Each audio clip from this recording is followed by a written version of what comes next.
Local programming on KRWG Public Media made possible in part by viewers like you. Thank you. This is KRWG Public Media, TV, radio, online, news that matters. Now, across the Mesilla Valley and the borderland, the stories that shape our community. From the KRWG Broadcast Center at New Mexico State University, this is Newsmakers. Thank you for joining us for Newsmakers. I'm Casey Counts. Local, state, and federal leaders are looking for ways to adopt green energy policies and educate the public about ways they can be part of the transition.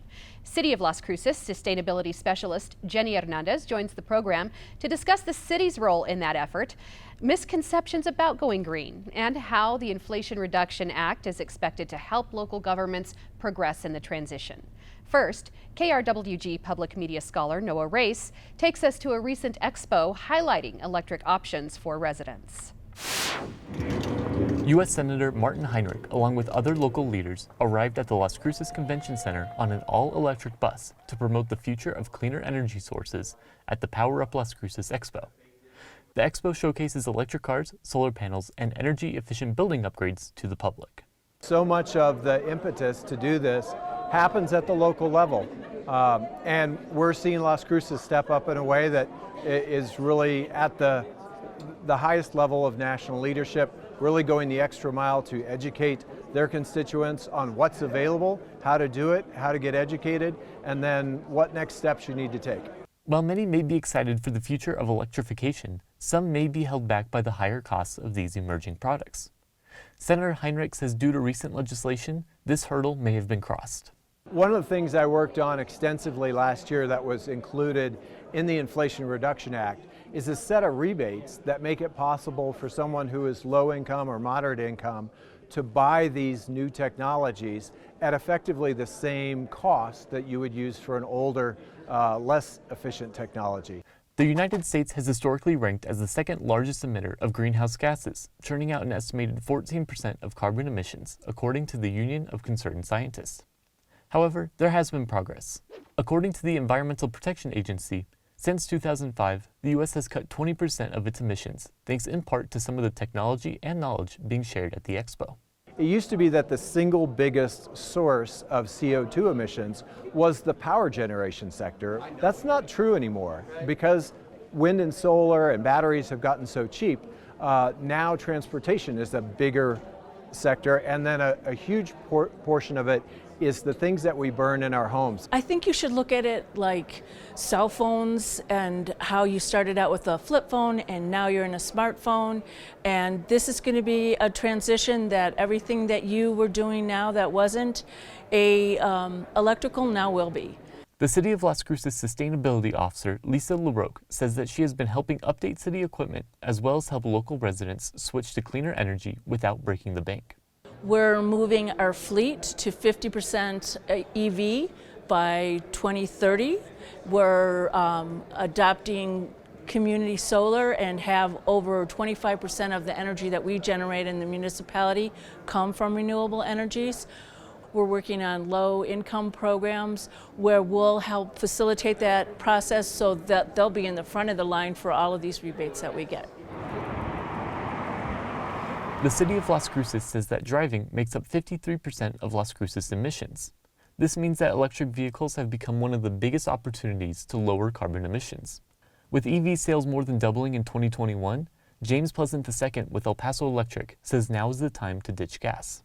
The future is now. We actually have electric vehicles. We have the EVs buyer guide that you can see all the available models for 2023. We have all electric buses here and even all electric trucks like you see behind me.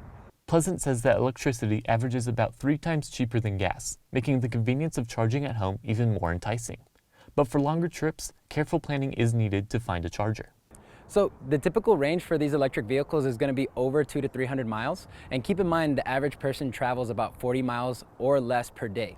So that's plenty of time to go to your commute and come back. And whenever they do long distance travel, they have what they call DC fast charging stations. Some people call them level 3, but basically these stations can charge the vehicle with anywhere from 10 to 30 minutes. And that way they can go ahead on their commute And they have free apps out there like Plug Share and Plan a Better Route. So that way you can go ahead and figure out what stations are going to be at your destination and how long you need to stay for. EVs are not the only advancement being showcased at Power Up Las Cruces. Induction stovetops were also on display. After a recent study showed that roughly 12% of U.S. asthma cases stem from gas stoves in the house, NMSU Hotel, Restaurant, and Tourism Management Assistant Professor Darren Bloomquist says that other options could be a better choice. They're safer because they're minimal burn risk because you don't have an open flame, so they're very safe around for families that have children or families that might have seniors in the household. They are more efficient.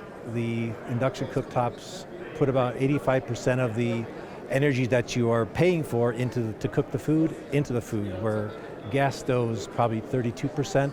The rest, the other 68% goes up in the atmosphere. City officials say this is expected to become an annual event, with the next expo in 2024. As electric vehicles and appliances continue to move toward being more cost-effective, they could play a bigger role in all of our lives soon. For KRWG Public Media, I'm Noah Race. Here to help us better understand how we might adopt greener lifestyles is Jenny Hernandez, a sustainability specialist with the City of Las Cruces. Welcome to KRWG. Thank you. Now, I understand you did a lot of the legwork regarding the expo we just learned a little bit about.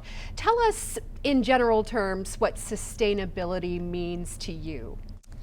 Yeah, sure, of course. I think that's funny. That's a funny question to ask a sustainability specialist, because I think it means different things for us in the field and then in terms of residents, right, or community members. So in a broad sense, I think it just means living a lifestyle that incorporates thinking about the environment in the actions that you take every day in a general sense. And in terms of our field, it's really to make sure that our residents have a good environment to live in that is healthy in terms of not only economics, but the environment and also for future generations. What inspired you to study environmental science? Great question. I think it was a slew of things. I've always been very interested in the outdoors, and I think just being outdoors and spending a lot of time there, it really stemmed from understanding that, the beauty of nature depends on our actions, and so that really inspired me to want to protect it, and especially for our future generations. Tell us a little bit about your background in this work. Yeah, so my undergrad is in environmental science, and I got a minor in philosophy, but focused in environmental philosophy. I graduated from Texas State University, so school in between San Antonio and Austin, and I'm currently restarting working on my master's again to get the same thing in environmental science. All right, well, let's move on to what you could define as the city's role in sustainability for its residents. Yeah, I think we play many roles, but I think especially related to our Power Up expo and training that we just had is what we really want to do is make sure that residents are aware of a lot of the federal funding that's coming down that can really help towards electrification. And I think that's one of the city's biggest roles, is really explaining and demystifying the electric transition that's occurring. And so really our role is to help residents understand that. And then obviously we play a lot of different roles, but again, it's just to make sure that our residents have a good and clean environment to enjoy their lives here. We're going to talk a lot about electrification. I want to start with defining net zero and kind of its history in Las Cruces leadership. Yeah, absolutely. So originally we were tasked with kind of thinking of a way in how communities moving forward in Las Cruces can be net zero. And that really evolved. Net zero means like completely 100% on renewable energies that is clean, right? And that's a very ambitious goal. And so we wanted to backtrack a little bit and take a baby step initiative. And not that electrification is a baby step, because it's a huge undertaking as well, but it's really a good starting point, especially for the way that cities across not only the state, but across the United States are moving. So electrification was really born from net zero, and it evolved into something attainable for Las Cruces. And so it was really one of the predecessors, councilman, Mr. Sorg, who really pushed us to push the envelope in trying to shift in how communities moving forward in Las Cruces can be more sustainable, and that's really where electrification was born out of. And first it was a resolution in city policy that all new construction for city-owned buildings had to be all electric, and then council pushed us to do a citywide ordinance, but we wanted to take a baby step and ease residents into that, so we're proposing code amendments that require all new construction to be electric ready. So that just means that you have the ability later, if you want to switch over to all electric. Okay, I see. Now, because when we look around, I think it's hard for people to imagine this full transition. Most of us at this point don't have electric vehicles, and everywhere we go, we don't see parking lots with charging stations. So until that's really visible for people, it might be hard to ingest. How are we doing in terms of our infrastructure getting to that point? Yeah, that's a great point, right? A lot of us feel a little bit disassociated with it because you're right, we can't see it. And I think a lot of the federal funding that is coming down is really going to help us visualize it, from electric vehicles to the things in our house, just because there's a lot of funding for the infrastructure to take place. So you'll start seeing more infrastructure for electric vehicles become available, but also you can see now the wide-ranging different opportunities of electric vehicles to select from. And so I think that that's really going to be the same as we move through electrification in our homes, that you'll start seeing more of the technologies available and the wide variety of them to be able to be easily accessible. Let's talk about the bigger picture and what you can tell us about our transition to generating clean electricity. There are obviously some lofty state goals, and how can you tell us about how we're doing to get there? Yeah, that's a great question, because the state does have an Energy Transition Act, which requires us to meet certain goals. And just to clarify, that is for investment-owned utilities, and so they have goals to produce clean energy for us by certain thresholds. And I think that the ETA is really good at setting milestones for these utilities, but also to keeping them accountable. And so I think we are on track to meet them because of the ETA, and it also provides the city, like municipalities here in the state, leverage to then be able to set goals themselves that are backed by the Energy Transition Act. Let's talk a little bit more about electrification in your own home. What does that look like for someone who's, say, been in their home for decades now, and what is the cost associated with it? Yeah, so the cost varies, right? Because you can take baby steps, you can take small actions that'll lead you up to being all electric completely. And so when we talk about all electric, what we're mainly saying is that the technologies in your house don't run on natural gas any longer. So from cooking to drying your clothes to heating your water to your HVAC system, they're all electric. Nothing's on natural gas. But there are steps that you need to take before you can do that completely that'll really help maximize when you do put in a heat pump, for example. And so that just includes, the first step we recommend is always doing, assessing your house, right? Like seeing if you can do an energy audit, and seeing that'll really help tell you where you can improve in areas in your house. So for example, do you need better envelope or insulation? And that's a small step that you can take.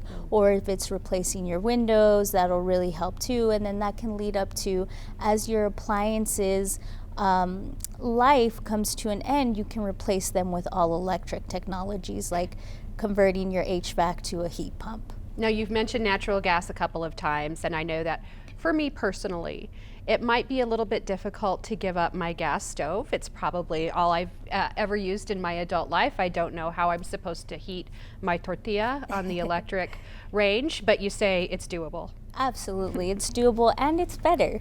I will argue that it's better.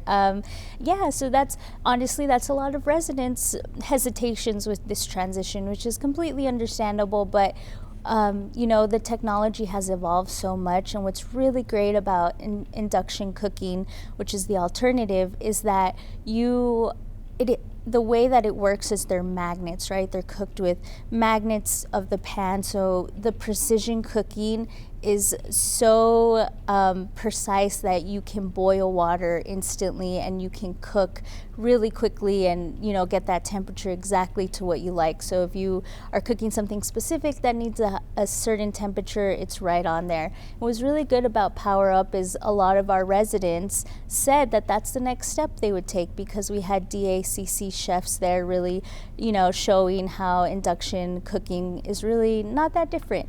Well, and we're learning more about the harms of gas stoves in our Absolutely. homes as well. What can you tell us about that? Yeah, so there has recently been a lot of studies, a great study put out by Rocky Mountain Institute that has found the toxic chemicals that are produced from cooking. And for example, nitrous oxide is a really potent, harmful component that can come from cooking with a natural gas stove. And they've recently found another study that even when your stove is turned off, it's still emitting a lot of those harmful pollutants. So I think that there's a lot more education and studies behind that can be really insightful to residents to help them make the switch. Now, you mentioned the Inflation Reduction Act. So a lot of times it's hard for us to picture how that affects us right here in our own community. Can you give us a view of what that's going to look like? Yeah, so there are still figuring out some of components of it at the federal level, but the way it'll work is that we've been allocated a specific amount of funding for our state. So we're projected to get around $43 million. $87 million that'll be split into 2 rebate programs. And so you'll have rebates and tax credits, and there's a lot of different programs that you can apply for, but based on your income, you can get up to $14,000 in rebates to help with electrification. And then there are tax credits that reset every year, so you can keep applying them and kind of do these retrofits in plan it out, right, year per year. And so what'll happen is that the DOE is making regulations right now, which is the Department of Energy, and those regulations will go to the state, and the state is actually responsible for creating the program. So once those are made, then we'll be able to tap into that funding. And how will this help folks who are on the lower end of the income scale that look at these things and say, well, I can't afford that? Yeah, so the rebates are really great because they'll be point of sale. So that means that it'll either, depending on where you land on the income scale, you could get 100% of the cost covered, right? So that means that you wouldn't have to pay anything out of pocket, or if you're in the moderate area, you could pay up to 50% of that, right? And so that's really great in making these things affordable and attainable. But the other thing that we at the city are also looking into is that there are current rebates that already exist. Like at the state, there's the Sustainable Building Tax Credit, and EPE offers rebates. So if you really stack all of those, it makes it 100% accessible to even that 50% range who would have to pay some amount out of pocket. Now, does the city have a program currently that, say, someone could pick up the phone and call and say, help me, come to my house, tell me what I need to do? That would be a wonderful program. And if we could clone ourselves, then we would absolutely do it. Unfortunately, there is not right now, but we are offering ourselves to help you navigate those and to really point you in the direction where you can get assistance that, is maybe not exactly 100% walking you through it, but pretty close enough. And what we're working on too is to create a model for low to moderate income folks so that we can step them through it and really help them navigate that funding when it comes down. I want to spend a little bit of time talking about recycling and how successful we've been with our recycling programs and what people need to think about in terms of what they do every day. Because we've had our blue cans now for a long time and been, you know, putting the materials in there. What happens next? Yeah, so I will say that we have a great recycling program, and we're very lucky because a lot of cities don't. So that's amazing.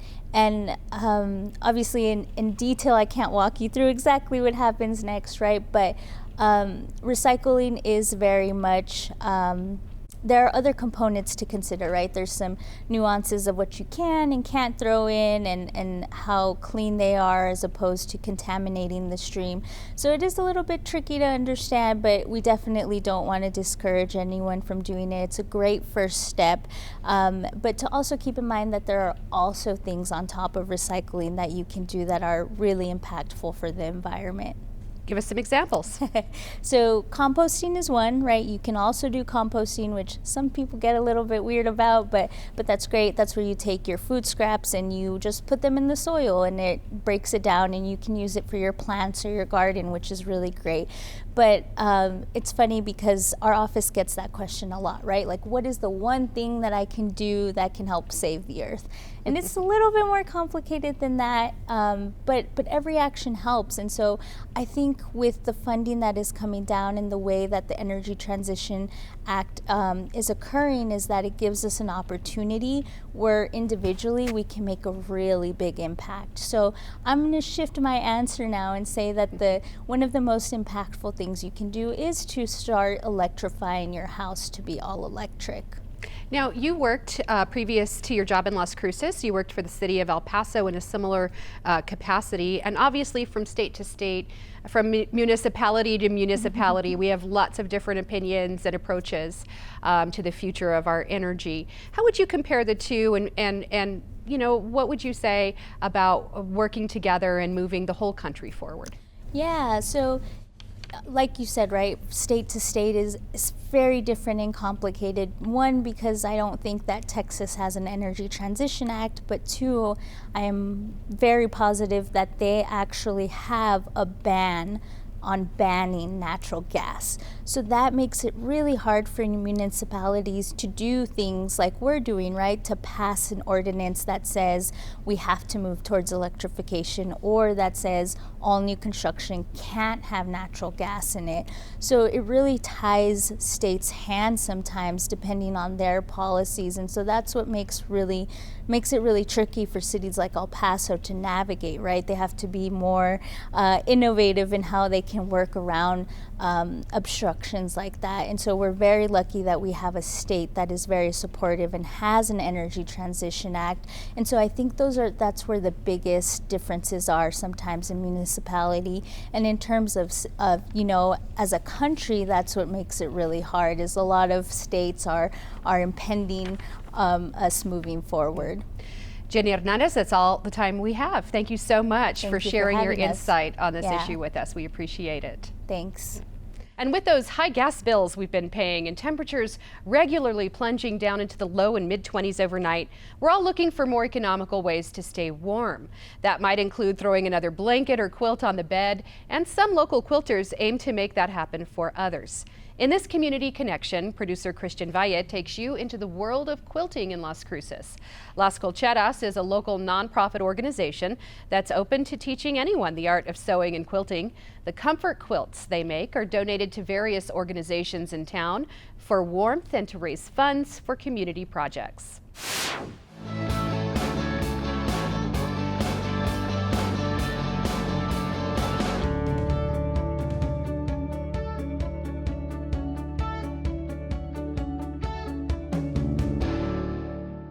We have many missions. The portion that I'm in charge of is supplying quilts and other sewn items to the community, people in need and people that need to raise funds for other community projects. Overall, the Quilt Guild does promote quilting and other sewing arts throughout the community. Our workshops for the Guild run from just basic putting together a square, a block, or a quilt, up to using the giant long arm machines to quilt an entire quilt. Then there's applique classes, there's actually fabric dyeing classes, so it's the whole gamut of fabric manipulation. We would like to see more people join the Guild and enjoy our activities. What's going on today and every Tuesday morning is our Loose Threads Bee is responsible within the Guild for creating and managing community quilts that are given away as comfort quilts and as quilts for other nonprofit organizations to use in fundraising activities.